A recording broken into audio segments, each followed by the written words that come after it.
Bismillah ar-Rahman ar-Rahim. Alhamdulillah. Wa sallallahu wa sallam wa barak ala Rasulillahi amma ba'd.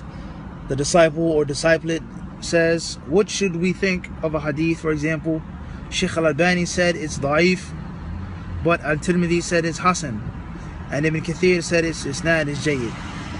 A very important question, alhamdulillah, and we're happy whenever people try to spend some time to learn and study and be pious and be righteous and be studious. But we're even more happy when people ask questions about hadith culture, about hadith renaissance, about the sciences of the sunnah. So this is something that we really take pride in, walillahi alhamd. And we encourage the people to read more and study more. If you know Arabic, you know a little bit of Arabic or a lot of Arabic, or even in English, study and read articles, read books on hadith, alhamdulillah, and on hadith science. That's a very good and excellent thing.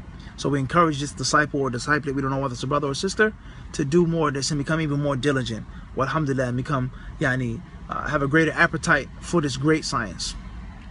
As far as the answer, then we say to simplify things, the general rule when the scholars differ is that you go with that which you feel is safe, that which is safest.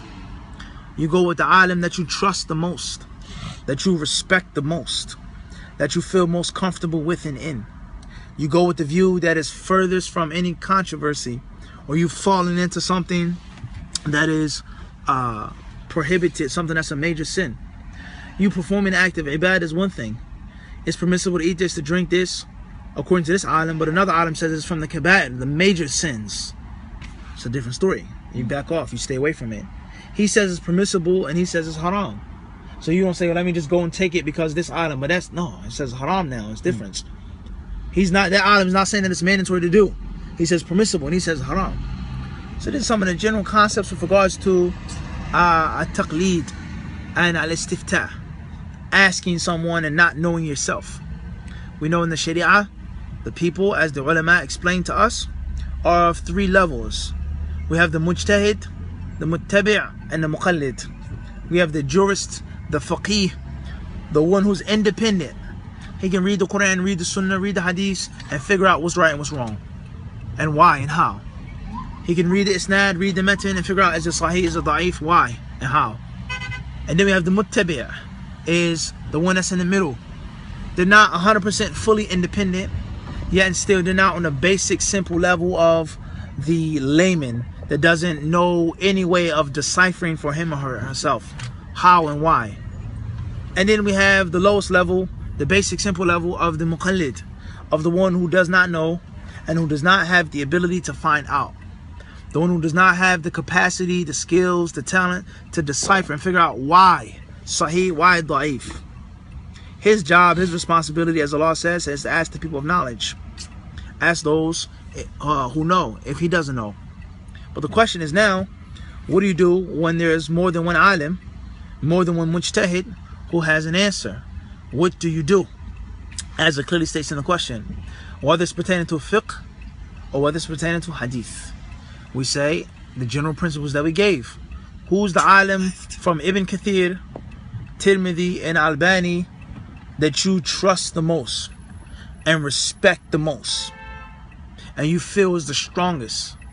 Not comparing them and throwing them against each other, but the one that you've read the most about and you've heard the most about, the one who's has the credentials that makes that alim a greater authority in this field than the next.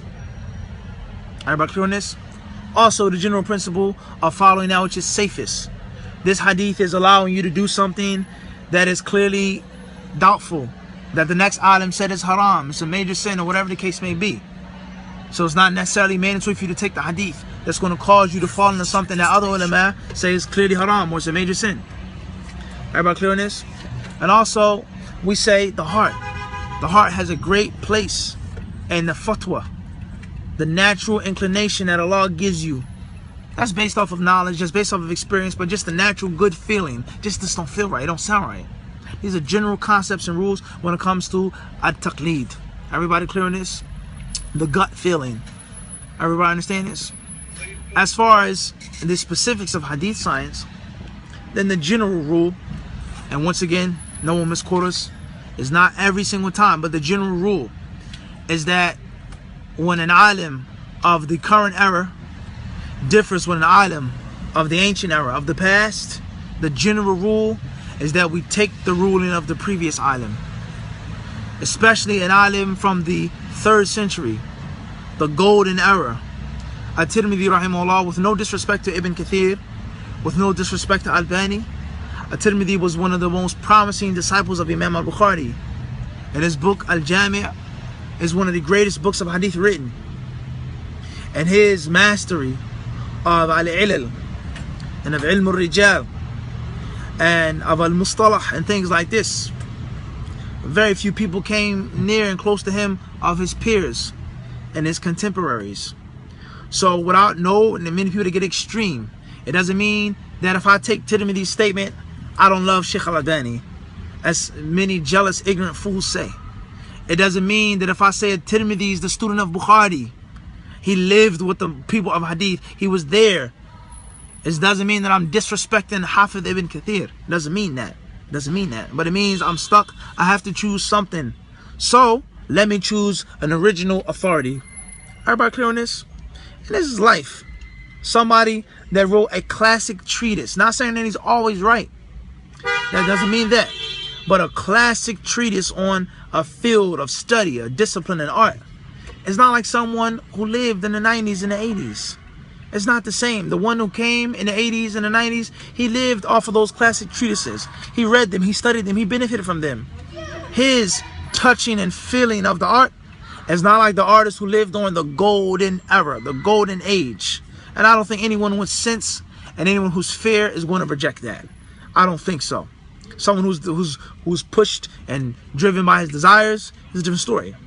Someone who's in love with the modern day scholars and doesn't have the proper respect and regard for the older scholars, he may reject that. But the one who has sense and who's fair and impartial, I don't think he's going to reject that.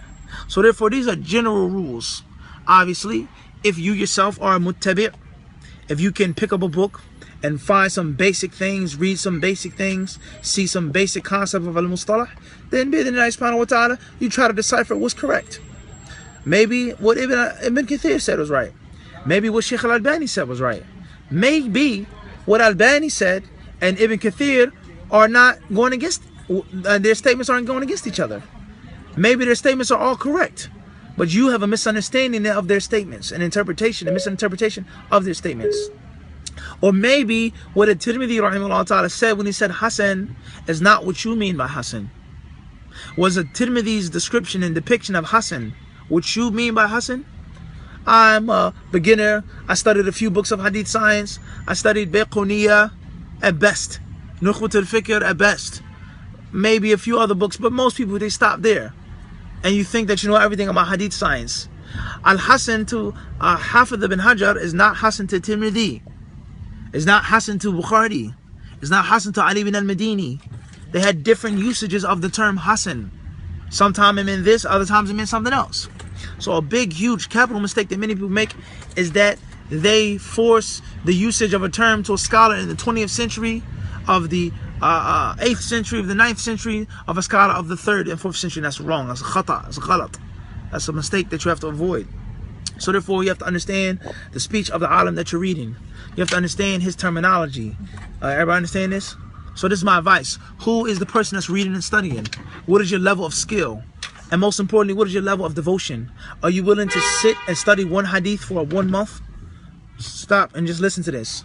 Are you willing to study one hadith for a month? Nothing else. For 30 days except for one hadith. Do you have that devotion?